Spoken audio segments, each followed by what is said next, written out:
Hey guys, it's Steve at Self Sovereignty, and it's good to be back. I hope everybody's been taking care of themselves really well, working on your personal accountability, working on your anxieties, your fears, your self doubts, your limiting beliefs, and we're going to go through some of that in the show today. We're also going to talk about some upcoming activities that we've got. And I've got some kind of a gnat or something flying around in here. It's driving me crazy. So we're going to deal with that. So I apologize. You may see me swinging at the camera. Don't take it the wrong way. Nothing against you. Jeez, there we go again. So anyway, a lot of things going on right now. So haven't made a video in a while. I've been kind of heads down working on some other products and some things that I've been wanting to get out to you, something that I can share to help you work through your process of personal accountability and self-improvement. So I think that you're going to really enjoy some of the things that I'm trying to pull together that I can put out on the website at self-sovereignty.net with a hyphen, self-sovereignty.net. I know it's a mouthful, but it just aligns, it works. So it is what it is, and I'm rolling with it. Also, I've got another great interview coming up with our friend Randy Vanderveen. If you remember, Randy is a personal fitness wellness coach. Had an interview with Randy over the summer.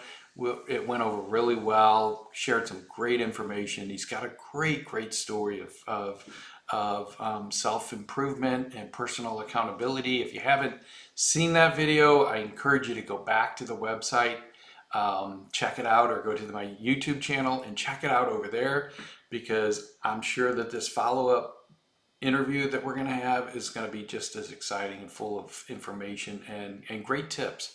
Randy's got all kinds of information to share to help people get started in their fitness journey, their wellness journey. And it just seems like it's a good time to bring Randy back on the channel, on the show, because you know it's October now, middle of October, which is hard to believe. This year is just flying by. But it's middle of October. The days are getting shorter.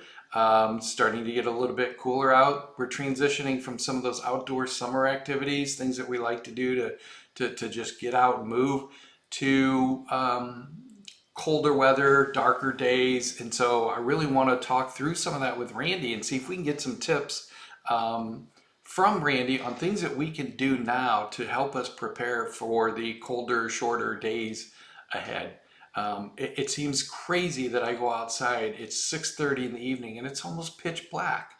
I'm not ready for that, but you know, it's here and it's now. And so, you know, what are the things that we can do to make sure that we're still moving, we're still getting our exercise?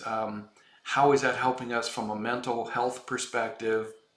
What else can we do to make sure that we're working on our rituals and versus our habits? And so we're going to revisit some of that information with Randy as well. So I'm hoping that, you know, I get this interview done and we can get it edited and get it out onto the site for everybody pretty quick.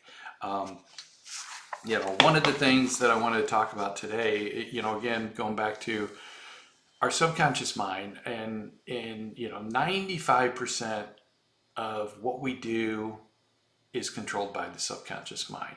And I know you've read about that on the website and we've talked about it here on the channel, but there's things that you don't even realize that you're doing. I mean, how many of you gotten in a car and you've gone somewhere and next thing you know, you're there and it's like, holy cow, how did I get here? I don't even remember driving, but subconsciously your mind knows, you know, and there's so many things that happen to you on a day-to-day basis that just happens subconsciously.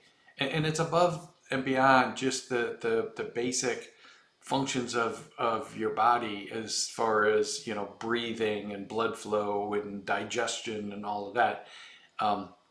It's just stuff that happens in your day-to-day life.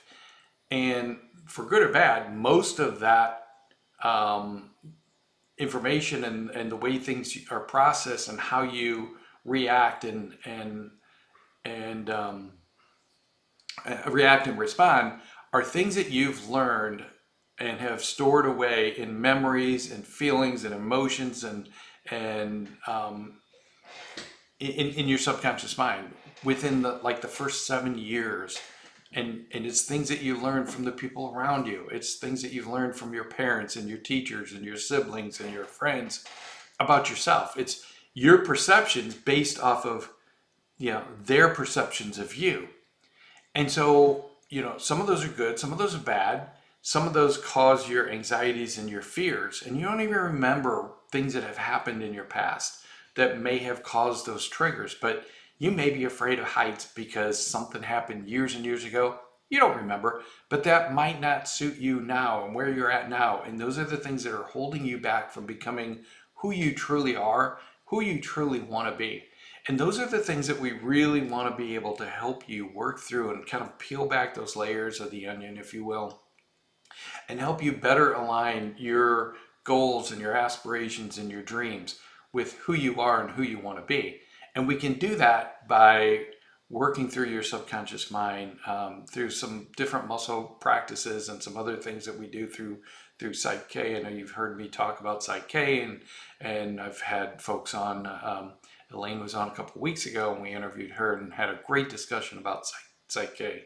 But it's funny, I try to think of topics and stories that we want to talk about here on the channel, things that can inspire us. And a couple of weeks ago, I was walking through my neighborhood, and I live in a little subdivision of townhouses, and it's not huge. It's about a quarter-mile loop around. So I walk with my dog in the morning, in the afternoon, the evening, and such. And I noticed that the streets are just in horrible shape. There are so many cracks in the road, all through our subdivision. And I realized, but just looking at the cracks one day, there's something wrong at the foundational level of the street, the infrastructure that has caused that crack.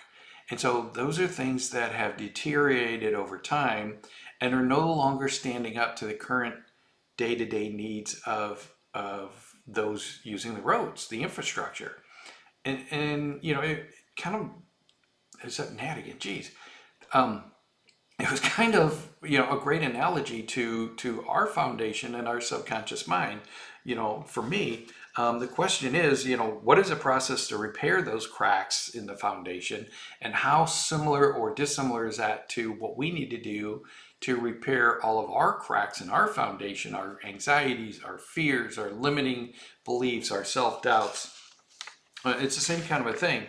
And so, it just struck me as the similarities there. And the interesting thing was, as I walked around the road with my dog Bear, I noticed that someone has come through the neighborhood with a little can of orange paint or whatever, and drew some squares, like some lines around some of the cracks.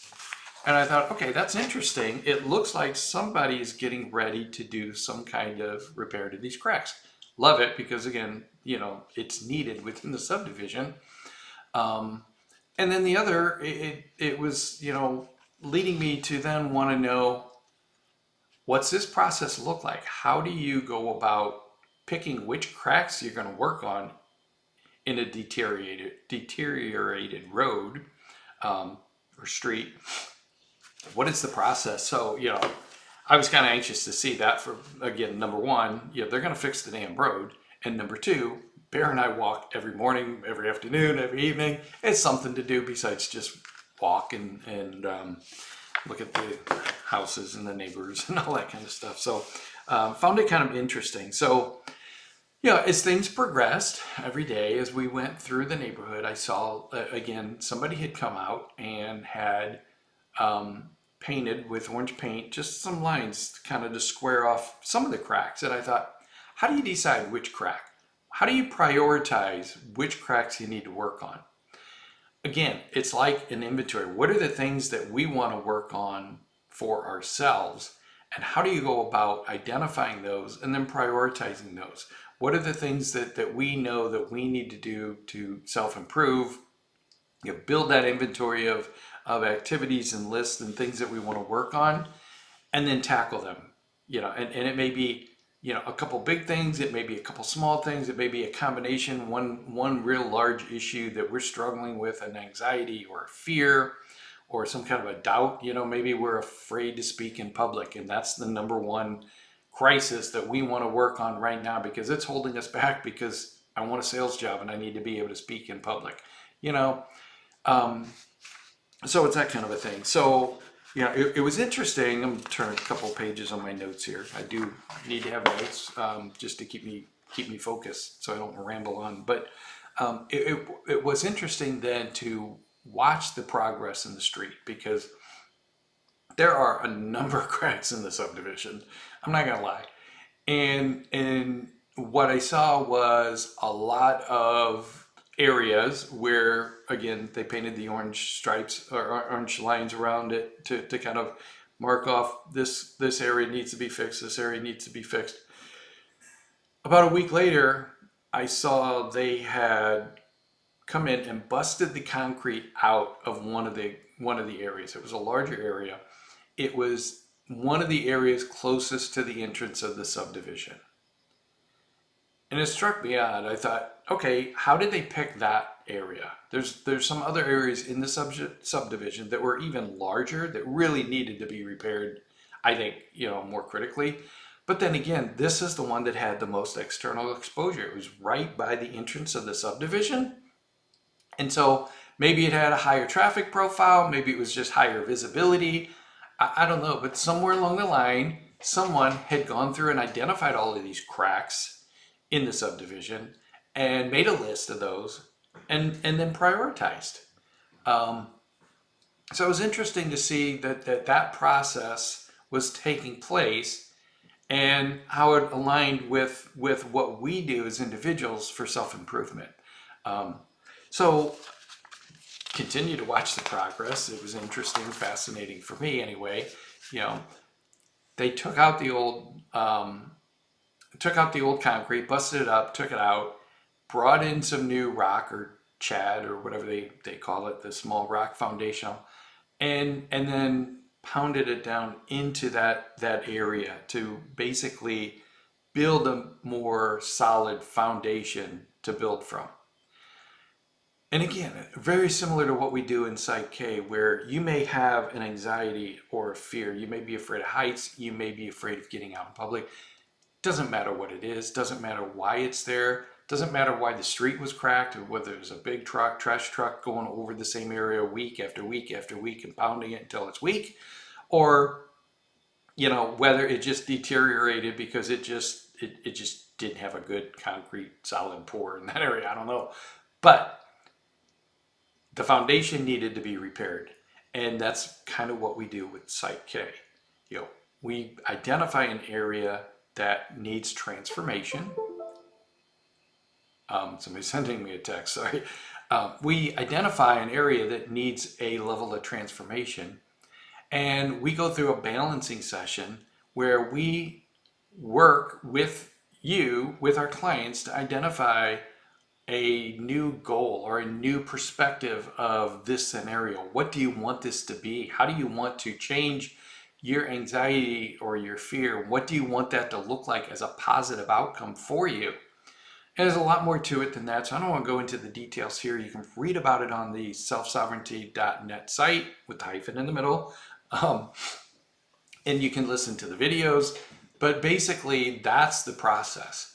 You erase that old perception, that memory, that belief or limiting belief, self-doubt, that is encapsulated into your subconscious mind, along with all of the emotions and the feelings and all of the anxieties that took place at that time, whatever that time was.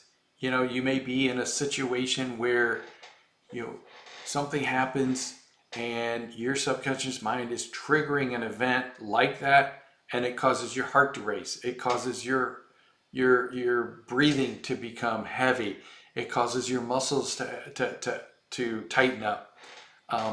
And it may be the same experience that you now feel when you step on stage to give a presentation, or when you step to the edge of a cliff when you're on a hike. Doesn't matter. We go through a process of restoring that type of a memory with the beliefs and the feelings and the outcome that you want it to be at the subconscious level. Similar to someone coming out to repair the road by breaking out the old concrete of the road and putting in a new solid foundation and pouring new concrete on it to make a new road or a new surface to build from, to work from. It's something stable. It's a same analogy. And it was just amazing to me. Again, this started a couple of weeks ago. Bear, my dog, and I are walking through the subdivision, and I noticed that somebody had come through the neighborhood with a spray can. Somebody from the city, I'm sure. Um, don't know whether it was a random inspection or they finally got enough calls from folks in the subdivision that we finally got a higher priority. I don't know how any of that works. All I know is they started the process, they prioritized, they fixed the area closest to the subdivision entrance first, and then they went through the subdivision a little bit further back, and they had 2 or 3 patches in that area that they worked on at the same time.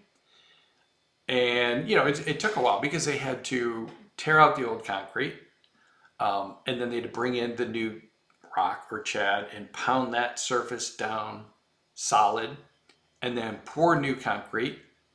And that was all roped off, and that had to settle for a couple weeks until it was cured, I guess. And then when it was cured to the point that it could be used, I'm sure somewhere along the line somebody came through and checked the surface again to make sure the pour was correct. It was the right gaps in the edges of the new area. I don't know anything about making roads, but there's a process there, and I was able to participate in as a bystander and see some of that and kind of watch it as it took place. I kind of found it interesting because, again, a lot of similarities to what we do in trying to improve ourselves, our personal accountability. So I just found that that process interesting, and I thought it would be something that would be cool to share with you guys, because I think as you go through your day-to-day life, look for opportunities that you can find for those inspirational comparisons, things that can help keep you moving. I kind of look at it as a golden nugget from God, maybe. I don't know how to phrase it, but it's one of those things it's right there in front of you. You just have to see it and recognize it and say, this is cool. This is like that. This process is not dissimilar to what I'm trying to do as an individual to improve myself in this area or in that area. For the most part, the street is repaired, so it's done. I don't think they got all the cracks. Somewhere there's a inventory list of cracks in the subdivision, including the ones that were repaired, and probably the list of the ones that still need to be repaired. I don't know if they're going to come back anytime soon, or whether they'll check it, in a month, in 6 months, in a year, maybe after winter they'll come back and start through the subdivision again next year. What it did, though, was reminded me of my personal inventory that I had gone through a while back, where I listed the things that I wanted to work on for myself. And really back when I started this journey of self-improvement and personal accountability, that led me to creating the Self-Sovereignty Network and the Self-Sovereignty site, and writing and putting myself out there for writing blogs and being here on the YouTube channel, sharing information, trying to be a gateway or an inspiration or a mechanism, a vehicle, or whatever to help others, to inspire them to kind of, take the actions that they need to take, that you need to take for your own personal journey of self-improvement. I think that's incredibly important. I hope it's important to you. Again, I'm going to continue to try to come up with folks that I can interview on the Self-Sovereignty YouTube channel that will be inspirational in key areas, whether it's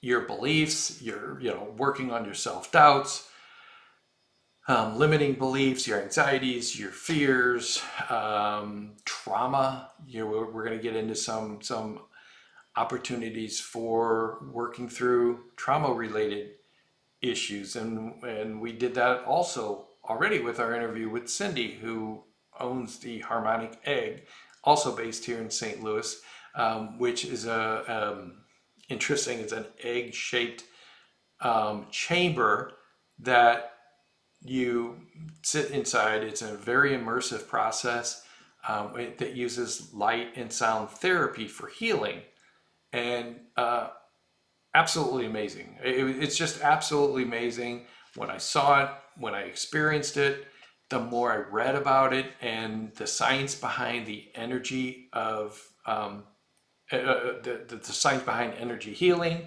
and light healing and sound healing, it just continues to fascinate me. The things that we have access to above and beyond common medical practices, things that are out there to help us improve along our journey, is just fascinating. And those are the types of things that we want to continue to bring here. So I know I'm kind of rambling at this point. So I think at this point, I just want to make sure that we are providing the right value for those in the community that are interested in what we are covering, what we're communicating, the information that we're providing. So as always, drop a comment in the comments section of the video, go to the website, read through some of the blogs. Also feel free to drop a comment there, text me or hit me up with some comments, I guess. Things that you would like us to focus on in the future, any kind of topics that you would like to see more of. Always open to those types of feedback, all kinds of feedback. But I look forward to hearing more from you in the community. I hope you enjoyed this segment. And again, if you haven't seen Randy's video, I encourage you to go back and take a look at it, and look forward to the upcoming video with Randy. And I think it's going to be interesting. I think it's going to be inspirational for anyone that is just beginning their journey and they really want to focus on what they can do to improve themselves from a physical perspective, from a wellness perspective in general. Anyone that's looking for ideas for transitioning from being outside activities to inside activities, preparing for the dark, colder days ahead as we transition from summer and fall into winter. I'm hoping that those are some of the things that we're going to dig into. But Randy also has just a phenomenal perspective on the value of rituals and how to compare rituals to habits. And I think you're really going to enjoy this next segment. So I'm looking forward to it. So with that, I'm going to close. And again, thanks for watching. If you like this video, then hit the like button. If you like this information, subscribe to the channel. Feel free to hop over to the self-sovereignty.net website. Read some more information, read the blogs. Just feel free to comment, and look forward to hearing from you and seeing more and more of your comments. And I encourage you to continue on your journey, and wish you the best. And thanks for watching.